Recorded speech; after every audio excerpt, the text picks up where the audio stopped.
que é a moral, né? O que é a moral em si, o que é a teologia moral e o que é que Jesus Cristo trouxe de novo dentro da moral, né?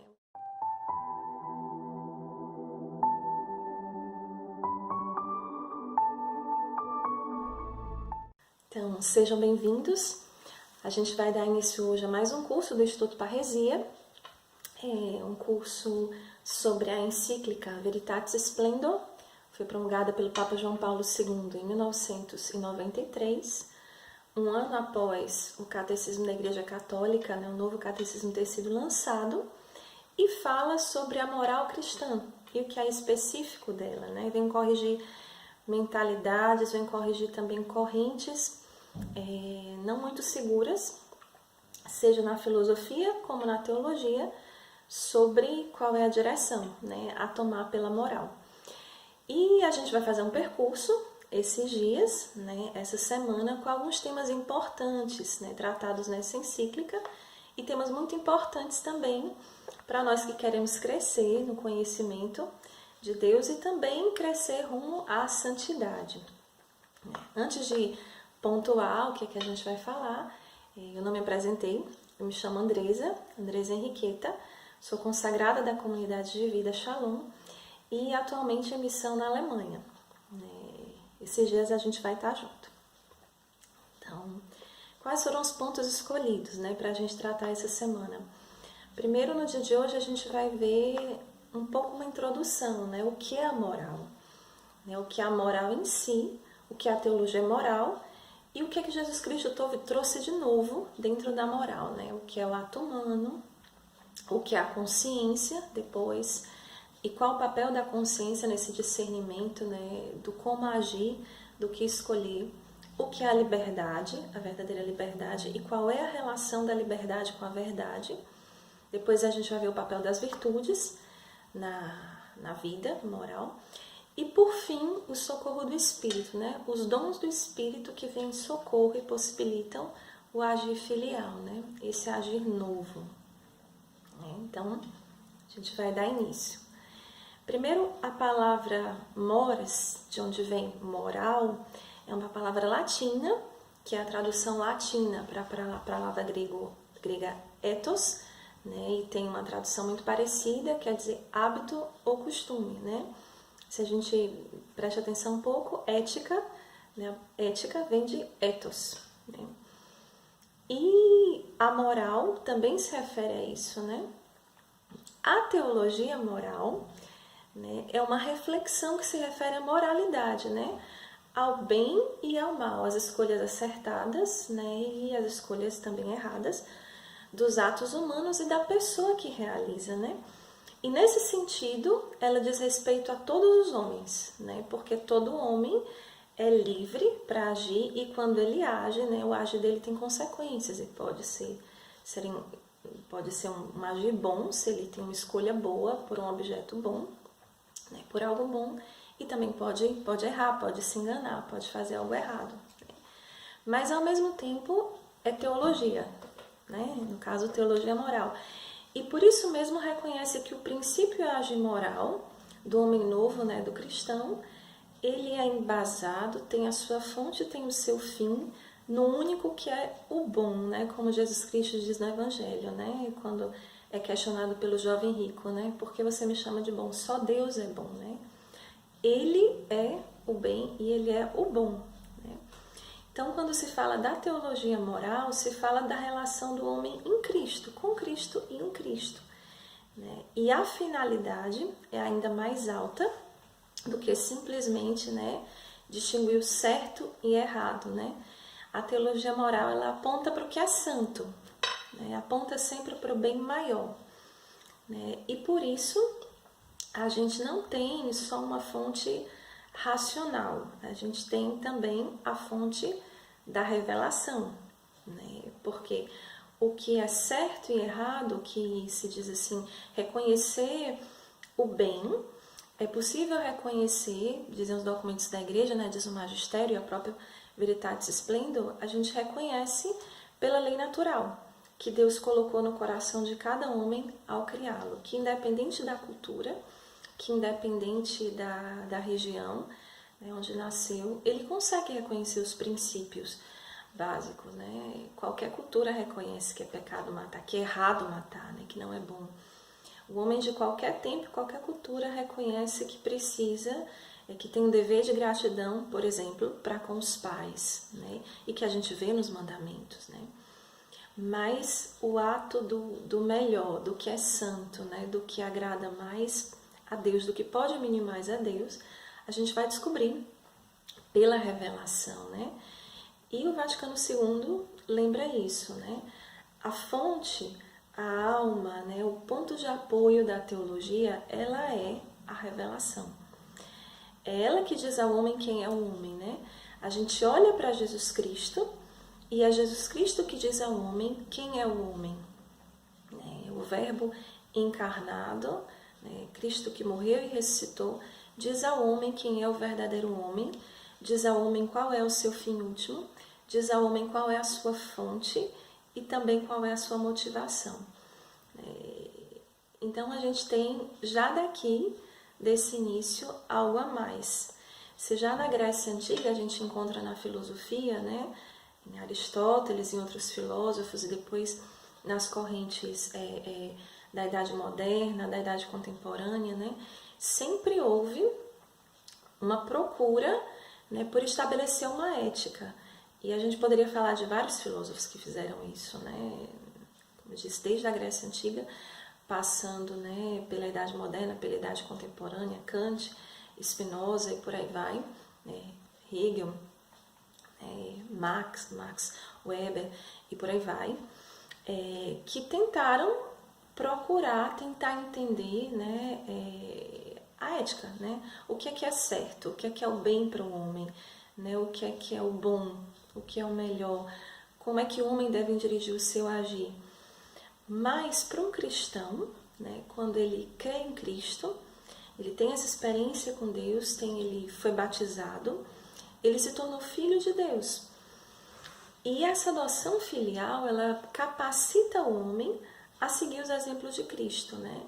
Ele torna capaz dessa retidão maior, né, cujo fim é a união com o Salvador, né, cujo fim é a perfeição da caridade, cujo fim é amadurecer a vida moral através da graça, até chegar à vida eterna, à glória do céu, até o fim último, que é a união com Deus, e é o céu. Então, para a gente, a vida moral não é um aspecto secundário, né? Não é um aspecto que pode ser deixado de lado, né? Não é um aspecto que eu possa descuidar, né? É algo que precisa ser conhecido e algo que precisa ser bem compreendido para ser também cada vez mais melhor vivido. E para a gente entender as fontes, né, desse homem novo, a gente se apoia já nas Escrituras, né? São Paulo, ele tem passagens muito belas, né? Como na segunda carta aos Coríntios, que todo aquele que está em Cristo é uma criatura nova, né?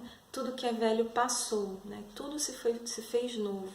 Um homem novo nasceu, né? Que acontece pelo batismo, né? O homem velho morre, é crucificado com Cristo, e em Cristo nasce um homem novo, à imagem, né? E pela força, pela graça da morte e ressurreição de Cristo, capaz de viver a vida de Cristo, né? Enxertado em Cristo, né? Depois, na carta aos Romanos, ele também vai falar, né? Nós somos filhos, e a prova de que nós somos filhos é que nós, né, o Espírito dá testemunho ao nosso coração, ao nosso espírito dessa adoção, e o Espírito clama em nós, né, e chama Abba, Pai, né? Nós somos filhos de Deus, e se nós somos filhos, também herdeiros, né, co-herdeiros com Cristo. E o próprio Cristo no Evangelho vai dizer, né, quem me ama, guarda a minha palavra, né, cumpre os meus mandamentos. Então, a vida moral, ela não é uma coisa etérea, ela é uma resposta ao amor de Deus, né? Deus que gratuitamente se revela, Deus que se multiplica, né? Em atos, o amor de Deus que se multiplica em atos de amor ao homem, né? E vem ao encontro do homem e socorre e salva, né? E eleva pela graça. E a vida moral é essa resposta a gratuidade do amor de Deus, né? Eu percebo que eu sou amado, eu descubro que eu sou amado e eu quero corresponder, né? Eu quero dar tudo que eu tenho, tudo que eu sou, quero agradar aquele que me ama, né? E como agradar aquele que me ama? Como disse Jesus, né? Guardando a palavra, seguindo os mandamentos. E é interessante aqui essas possibilidades que o homem novo tem, regenerado pela graça. Existe um princípio da filosofia, né, já na Grécia Antiga, já Aristóteles, né, que o agir segue o ser. É claro que de uma semente, por exemplo, de mamão, vai nascer um pé de mamão, ele vai se desenvolver até se tornar um pé de mamão. É claro que um animal, cachorro, por exemplo, ele vai se comportar como um cachorro, porque ele é um cachorro. Mas o homem, ele é chamado a agir como um homem, dotado de inteligência, dotado de vontade, dotado de liberdade. Ele é chamado a agir como homem. E se o cristão é uma criatura nova em Jesus Cristo, né, pela morte, pela ressurreição de Cristo, né, pela encarnação do Verbo, ele tem um ser novo. Esse ser novo deve ser seguido por agir novo, né, por possibilidades novas. E aqui é muito interessante porque muitas vezes se tem uma ideia errada do que seja a vida moral e principalmente a vida cristã, a vida moral cristã. Mais do que um conjunto de regras e proibições, dizer tudo aquilo que não se deve e não se pode, se abre um horizonte de possibilidades. Mais do que uma vida de nãos, é uma vida de sims. Né? É tudo aquilo que eu sou, que eu posso dar, que eu posso fazer, né? Por causa da filiação cristã, vai dizer von Balthasar, né, um teólogo suíço, a vida moral cristã é um exercício de liberdade, né? É tudo aquilo que, de novo, eu posso fazer. A graça me torna capaz de dar e de ofertar e de viver o Evangelho, porque eu sou filho, porque eu fui unida ao Filho de Deus, né? E nesse sentido, Cristo é o ponto mais alto da vida moral. Ele é o cumprimento perfeito, né? O catecismo também vai dizer: quem crê em Cristo possui a vida nova do Espírito Santo e é chamado a essa plenitude da vida moral, né? Que é se configurar a Jesus Cristo, né? Quer crescer a cada dia até a união perfeita no céu, né? Ele é o fim último, né? Diferente de uma ética simplesmente filosófica e simplesmente racional, né? Diferente de uma ética estoica, diferente da ética de Kant, por exemplo, né? De seguir a lei pela lei, de seguir a lei por aqui. Né? Existe uma lei, simplesmente por ela existir, ela precisa ser obedecida. O fim último da moral cristã é essa união com Jesus Cristo, é me tornar semelhante a Ele em tudo, né? É ter o coração do Filho, né? Ter os sentimentos do Filho, como São Paulo também vai dizer na carta aos Filipenses, né? E a gente vai continuar aqui e vai ver o que nós recebemos, né, de diferente jamais, né? Já na criação, Deus criou o homem livre, né? E deu ao homem uma alma espiritual. O que isso quer dizer, né? Nós somos dotados de inteligência e de vontade. E desde que o homem é concebido, ele é concebido, né? A vida dele é ordenada para Deus. O homem existe para a eternidade e por isso é destinado à bem-aventurança. Mas por ser livre, essa vida nova da graça que nos é dada em semente, né? Esse organismo espiritual, para citar, por exemplo, o Garrigou Lagrange, né? O padre Maria Eugênio, que nos é dado em semente no batismo, ele precisa se aperfeiçoar, ele precisa crescer. E como é que ele cresce, né? Ele cresce à medida em que eu busco a verdade e a amo, e amo a verdade. E buscando a verdade, amando a verdade, eu escolho o que é o bem, e amo o que é o bem, e amo o que é santo. À medida em que eu vou dando passos nessa escolha, né, eu vou crescendo, né, vou me desenvolvendo nessa bem-aventurança, né, nessa ordenar todas as coisas da minha vida para o meu fim último, que é Deus. Nesse momento você deve estar se perguntando, né? Tudo muito belo, mas como dizia São Paulo, eu sinto na minha carne outra lei. Não faço o bem que eu quero, mas faço o mal que eu não quero, né? Como é que isso é possível, né? E é possível pela graça. A própria Escrituras também vai responder, né? Essa lei nova que Jesus Cristo coloca no coração do homem é acompanhada pela graça. Deus não pede algo impossível, né? O cumprimento perfeito da vida moral, né? O cumprimento perfeito dos mandamentos, o cumprimento perfeito da vontade de Deus, só pode vir com um dom de Deus. E aí a gente lembra de novo da passagem do jovem rico, né?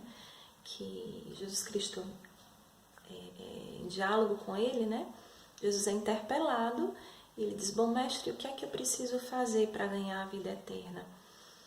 E Jesus responde, né? Só Deus é bom. Ele diz: se você quiser ganhar a vida eterna, cumpre os mandamentos, observa os mandamentos. E o jovem responde que já tinha observado a vida inteira, né? Desde a juventude. E aí acontece aquele passo a mais que é pedido por Jesus, né?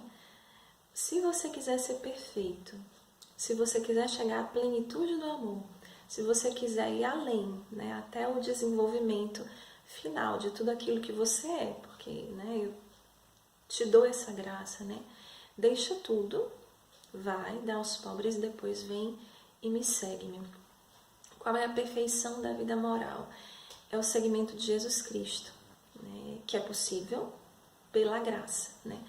A perfeição, ela exige essa maturidade do dom de si, exige a coragem, né, de dar tudo, né, que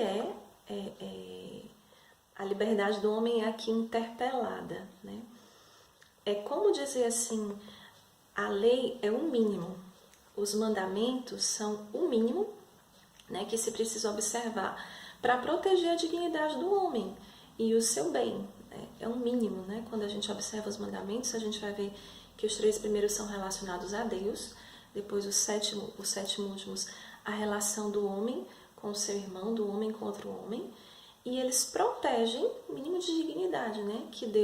Que o homem respeite e adore, ame a Deus sobre todas as coisas, reconheça que Ele é o Senhor, se reconheça como criatura, que o homem respeite o outro homem, né, e preserve a vida do outro, porque é sagrada. Em cada um dos últimos, né, mandamentos, daqueles últimos 7, a gente vai vendo isso, o respeito pelo dom que é o outro, né, o respeito pelas relações humanas. Isso é o mínimo que se precisa observar, né? Mas é o convite que Jesus Cristo direciona a cada um de nós, batizados. Mas se você quiser ser perfeito, você não é chamado ao mínimo, né? Se você quiser ser perfeito, você é chamado a se desenvolver até a plenitude do amor. Você é chamado até o dom total de si, a santidade. Você é chamado a me seguir. Você é chamado a encarnar a minha vida. E aqui está o grande salto do Evangelho, né, em relação a todas as outras éticas, em relação a todas as outras correntes também um pouco perigosas, mesmo dentro da igreja, né, que foram condenadas, né, e que se perderam lutando casuisticamente, né, pelo mínimo. Né. O grande salto do Evangelho é justamente a sequela de Jesus, o seguimento, né, esse crescer na intimidade, na amizade, no relacionamento com Jesus Cristo, e que esse relacionamento transborde na minha vida, nas minhas obras, até que eu seja um com Ele, né? Até que, como diz São Paulo, não sou mais eu que vivo, né? É Cristo que vive em mim. Eu tenho a mentalidade dele, eu tenho os sentimentos dele, né? Eu sou capaz do mesmo amor de doação total da vida que Jesus Cristo. Não pelas minhas forças, né? Mas porque o Filho vive em mim, né? E me dá essa graça. E um ponto importante, né, quando a gente fala da vida moral, ela é a encarnação da minha fé, né? A Igreja no Veritatis Splendor, número 26, ela vai alertar o quanto é perigosa essa ruptura entre fé e vida, né? Eu digo que eu creio, mas a minha vida não espelha aquilo que eu creio, né? Eu digo que eu creio, mas eu tenho aqueles valores, mas a minha vida não é perpassada por esses valores, eles não transbordam, né? E é importante, ela alerta também que essa ruptura acaba por gerar também uma ruptura interior, né? Porque as minhas escolhas concretas, elas vão pouco a pouco me determinando, né? A santidade, a escolha radical por Deus, ela não é feita de uma escolha só, né? E de um sim só. Muitos pequenos sims, a verdade, a bondade, a vontade de Deus, me preparam para o sim definitivo, né? Para um sim maior.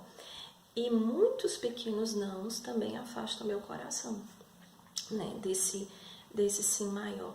As minhas escolhas vão modelando a minha alma, as minhas escolhas vão modelando a minha consciência. E dessa forma as minhas escolhas concretas também vão me aproximando ou me afastando do fim último, que é a santidade, que é Deus. Elas vão determinando a minha vida, né? Porque eu sou livre para escolher, quando eu sou livre para escolher. E aqui é interessante, porque vai se falando, né? Desde o tempo apostólico, os apóstolos recusam com decisão até mesmo essas meias medidas, gestos que possam exprimir o contrário daquilo que se acredita, né? Por isso eles foram dispostos até mesmo a morrer pela verdade revelada, né? Para não negar aquilo que é verdade, aquilo que é o evangelho, né? Deram a vida para defender a verdade. Então não existia divisão entre o que eu ensino, o que eu creio e aquilo que eu vivo, né? É a unidade interior que a vida nova pede e exige, né? Essa liberdade que me foi dada faz de mim um homem novo, faz de mim também responsável pelos meus atos, né? Porque eu sou livre, porque Deus me deu inteligência e vontade, eu sou responsável por aquilo que eu faço, né? Como a gente disse antes. E o que eu faço, né, vão exprimir, os atos que eu cumpro vão exprimir e vão também decidir a bondade ou a malícia daquele que expressa, né? No caso, a bondade e a malícia daquilo que está por trás. Um padre da igreja, São Gregório de Nissa, vai dizer que nós somos os nossos próprios pais. Nós nos criamos como queremos.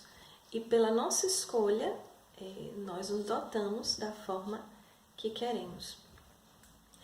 Então, eu me relaciono com Deus e com os outros na vida prática, na vida do dia a dia. E o que eu escolho no dia a dia diz muito de mim, sobre a minha... revela, né, o que existe no fundo.